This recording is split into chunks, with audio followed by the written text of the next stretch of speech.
안녕하세요. 풍요로운 삶, 경제적 자유?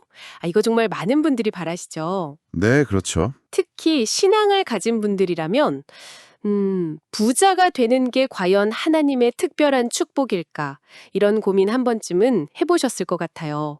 오늘 저희가 함께 살펴볼 자료들이 바로 이 질문을 다루고 있습니다. 같이 한번 깊이 들어가 볼까요? 네. 핵심 질문은 명확합니다. 부자가 되는 것이 하나님의 축복인가 하는 거죠. 오늘 자료들은 성경 그리고 또 신학적인 관점에서 이 문제를 아주 깊이 다루고 있어요. 이게 단순히 예 혹은 아니요 이런 답변보다는요. 재물을 대하는 우리의 마음가짐, 그 본질에 좀 더 초점을 맞추고 있습니다.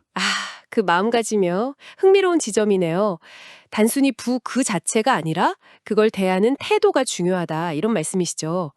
자료들을 보니까 부가 축복이 될 수도 있는데, 동시에 영혼에는 독이 될 수도 있다. 이런 경고도 상당히 강조하는 것 같아요. 맞습니다. 특히 그 탐욕을 뜻하는 라틴어, 아바리티아라는 개념이 눈에 띄던데요. 네, 아바리티아. 토마스 아퀴나스는 이걸 우상 숭배의 한 형태라고까지 했다면서요. 바로 그 지점입니다. 그게 핵심이에요. 성경은 재물 그 자체보다는 그것을 향한 우리의 마음, 그 마음 상태를 훨씬 더 중요하게 여깁니다. 예를 들어 마태복음 6장 24절을 보면 예수님께서 하나님과 재물을 겸하여 섬기지 못한다고 분명히 말씀하셨죠. 네, 그렇죠. 그 유명한 말씀.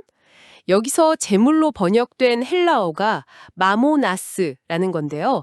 이게 그냥 돈, 이걸 넘어서는 의미예요. 돈에 대한 어떤 과도한 집착, 그리고 그것이 만들어낸 잘못된 가치체계. 그러니까 하나님 대신 섬기는 우상 같은 걸 의미하는 거죠. 그러니까 마모나스는 그냥 재산이 아니라 뭐랄까 하나님 자리를 넘보는 그런 그릇된 가치체계 자체를 상징하는 거군요. 네, 맞습니다.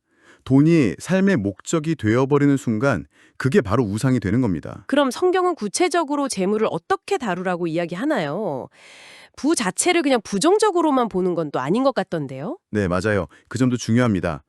예를 들어 잠언 10장 22절을 보면 여호와께서 주시는 복은 사람을 부하게 하고 근심을 겸하여 주지 아니하시느니라 이렇게 말하거든요.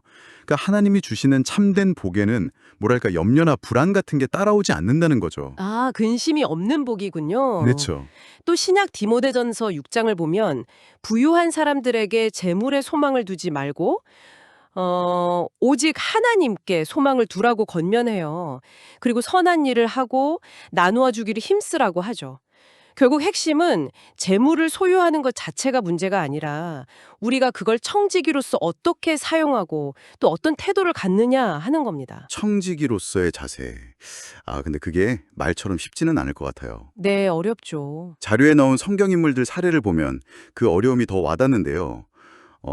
그 지혜랑 부를 함께 받았던 솔로몬 왕 있잖아요. 솔로몬. 네네. 네네. 처음엔 하나님께 정말 큰 복을 받았는데 열왕기상 3.13 참고 결국엔 그 부가 오히려 타락의 길로 이끌지 않았습니까?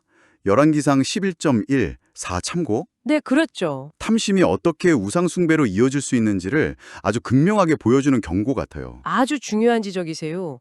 솔로몬의 사례는 정말 부가 영적인 성공을 보장하지 않는다는 강력한 증거죠. 하지만 또 반대의 사례도 있습니다. 혹시 삭개오 기억나시나요? 부유한 세리장이었죠. 삭개오. 네네. 나무 위에 올라갔던. 맞아요. 그 삭개오가 예수님을 만난 후에 뭐라고 했냐면 내 소유의 절반을 가난한 자들에게 주겠습니다. 그리고 만일 누구의 것을 속여 빼앗은 일이 있으면 4배로 갚겠습니다. 누가복음 19장 8 참고 이렇게 선언했어요. 와, 대단한 결심인데요? 그렇죠. 예수님께서 그 모습을 보시고 오늘 구원이 이 집에 이르렀다. 누가복음 19장 9 참고 이렇게 말씀하셨습니다. 삭개오는 재물을 나누는 삶을 선택하면서 그 태도의 변화를 통해 진정한 변화와 구원을 경험한 거죠. 그렇군요. 결국 솔로몬과 삭개오 이 둘의 차이는 재물을 대하는 그 마음가짐, 그러니까 탐심, 아바리티아를 따랐느냐 아니면 하나님을 향한 믿음으로 재물을 다루었느냐 바로 여기에 있었네요. 정확합니다. 그럼 이 자료들이 제시하는 구체적인 실천 원칙 같은 것도 있을까요? 네, 있습니다. 크게 3가지로 요약해 볼 수 있겠는데요. 첫째는 이 모든 재물, 이걸 얻을 능력을 주신 분이 바로 하나님이심을 인정하고 기억하는 겁니다. 신명기 8장 18 참고. 부의 주권이 나한테 있는 게 아니라 하나님께 있다. 이걸 고백하는 거죠. 아, 주권 인정. 네. 둘째는 그 받은 재물을 가지고 하나님의 사랑을 나누는 통로로 사용하는 겁니다. 사도행전 20장 35절 말씀처럼 주는 것이 받는 것보다 복이 있다는 것을 실제로 살아내는 거죠. 네, 나눔의 실천. 그리고 셋째는 물질적으로 좀 부요하더라도 마음의 가난함, 그러니까 가진 것에 만족하고 하나님 한 분만으로 충분하다는 그런 자세를 잃지 않는 겁니다. 히브리서 13.5절 참고. 청빈한 마음이라고도 할 수 있겠죠? 아, 그렇군요. 부요함 속의 청빈. 결국 부 그 자체가 문제가 아니라 재물을 향한 우리 마음, 즉 탐심 아바리티아를 경계하고 모든 것의 주인이신 하나님을 신뢰하는 믿음, 피데스를 갖는 것. 이게 관건이라는 말씀이시네요. 정확합니다. 바로 피데스, 믿음 또는 신뢰가 핵심입니다. C.S. 루이스도 비슷한 말을 했는데요. 진정한 믿음이라는 건 눈에 보이는 이 재물의 안정감, 여기에 기대는 게 아니라 보이지 않는 하나님을 굳게 신뢰하는 것이라고요. 재물을 얻을 능력을 주신 분도 하나님이시고 신명기 8.18, 또 어떤 상황에서도 우리를 결코 버리거나 떠나지 않으시는 분도 바로 하나님이시라는 것. 히브리서 13.5, 이걸 기억하는 것, 그게 바로 피데스입니다. 네, 피데스. 오늘 이 내용을 들으신 여러분께 마지막으로 질문 하나를 던져보고 싶습니다.